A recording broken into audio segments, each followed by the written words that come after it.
Pagi terang penuh keindahan, melodi indah di langit biru, batu yang telah dibuang oleh tukang-tukang bangunan telah menjadi batu penjuru.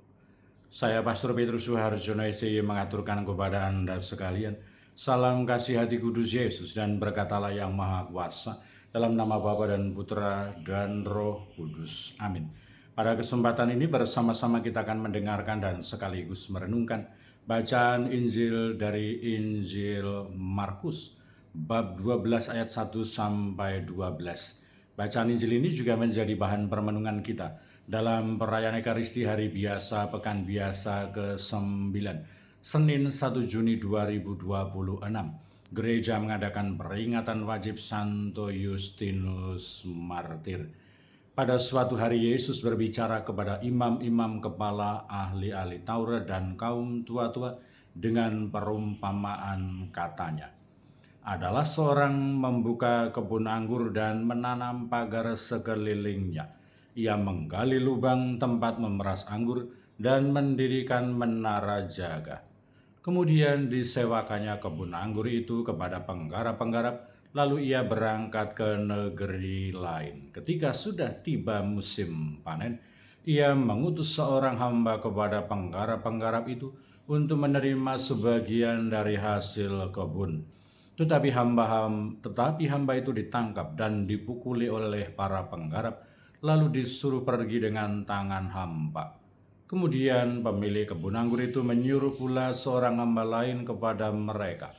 Orang itu mereka pukuli sampai luka kepalanya dan sangat mereka permalukan. Lalu pemilik itu menyuruh seorang hamba lain lagi dan orang itu mereka bunuh. Dan banyak lagi yang lain, ada yang mereka pukul dan ada yang mereka bunuh.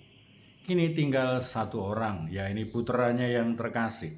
Dialah yang akhirnya diutus kepada mereka, sebab pikirnya, putraku pasti akan mereka segani.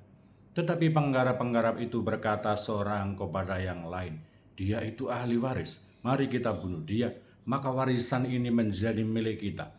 Mereka menangkap dan membunuh dia lalu melemparkannya keluar kebun anggur itu. Sekarang apa yang akan dilakukan oleh pemilik kebun anggur itu? Ia akan datang dan membinasakan penggarap-penggarap itu, lalu mempercayakan kebun anggurnya kepada orang-orang lain. Tidak pernahkah kamu baca ayat ini? Batu yang dibuang oleh tukang bangunan telah menjadi batu penjuru. Itulah tindakan Tuhan, suatu hal yang ajaib dalam pandangan kita. Lalu mereka berusaha untuk menangkap Yesus karena mereka tahu bahwa merekalah yang dimaksudkannya dengan perumpamaan itu. Tetapi mereka takut kepada orang banyak, maka mereka pergi dan membiarkan Yesus. Demikianlah sabda Tuhan, terpujilah Kristus. Saudara-saudari yang terkasih, selamat pagi. Bagaimana kabar Anda hari ini? Semoga selalu sehat, berbahagia, bergembira, bersuka cita luar biasa, dan senantiasa merasakan kasih dan penyertaan Tuhan di hari yang baru ini.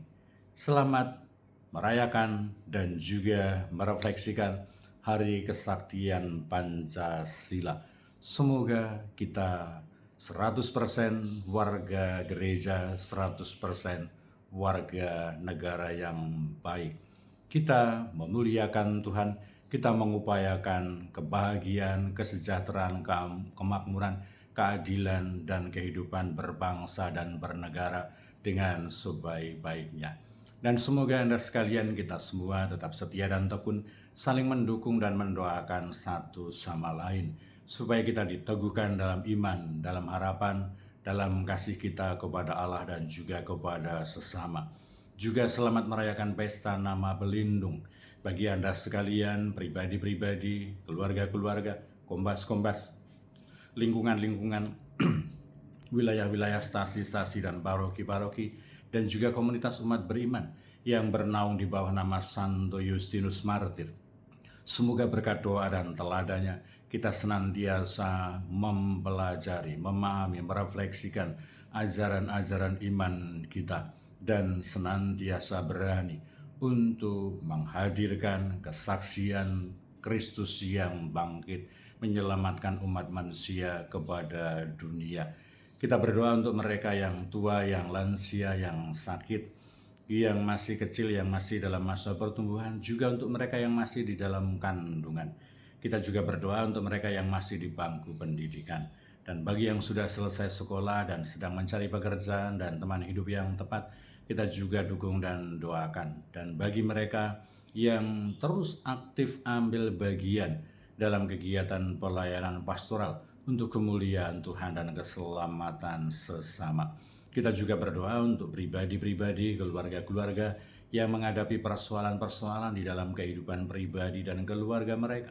Semoga Tuhan sendiri yang menghibur, menolong, membimbing, menguatkan, supaya menemukan solusi dan jalan keluar yang terbaik.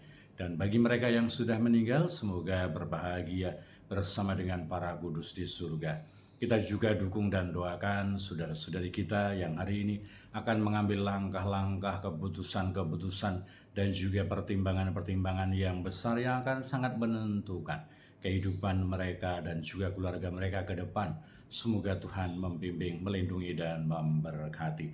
Dan kiranya nasihat Yesus untuk orang-orang Yahudi, orang-orang tua, imam-imam kepala ahli-ahli Taurat, juga menjadi sindiran dan juga refleksi untuk kita, supaya kita menerima utusan Tuhan, menerima sabda Allah, membuka diri bagi kerajaan Allah, membuka diri bagi keselamatan Allah, membuka diri bagi hadirnya kebaikan Tuhan di dalam kehidupan kita. Semoga kita tidak dikuasai oleh keserakahan dan juga kemanusiawian kita yang seringkali membawa kita jauh dari Tuhan, melawan kehendak Allah, dan mengedepankan egoisme pribadi.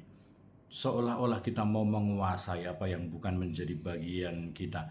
Seperti yang mereka pikirkan, dia ini adalah ahli waris. Mari kita bunuh dia supaya warisannya menjadi milik kita. Sebuah pikiran dan juga niat yang jahat. Maka semoga kita sebagai manusia yang kadang-kadang juga tergoda, digoda, dan melintas pikiran dan niat yang jahat, semoga kita tetap fokus kepada sabda Tuhan. Semoga kita tetap mendengarkan suara Allah. Semoga kita tetap setia kepada suara hati yang baik untuk senantiasa mengikuti kehendak Tuhan, bukan hanya kehendak manusiawi kita belaka. Semoga kita patuh dan taat. Kalau bukan milik kita, kita tidak boleh serobot begitu saja. Dan kalau memang kita memiliki niat jahat, semoga itu kita singkirkan, kita jauhkan. Kita lawan dengan niat yang baik, kesadaran yang baik, bahwa kita diundang untuk memuliakan Tuhan dan mengupayakan kebaikan bersama. Berkat Allah yang Maha Kuasa dalam nama Bapa dan Putra dan Roh Kudus. Amin.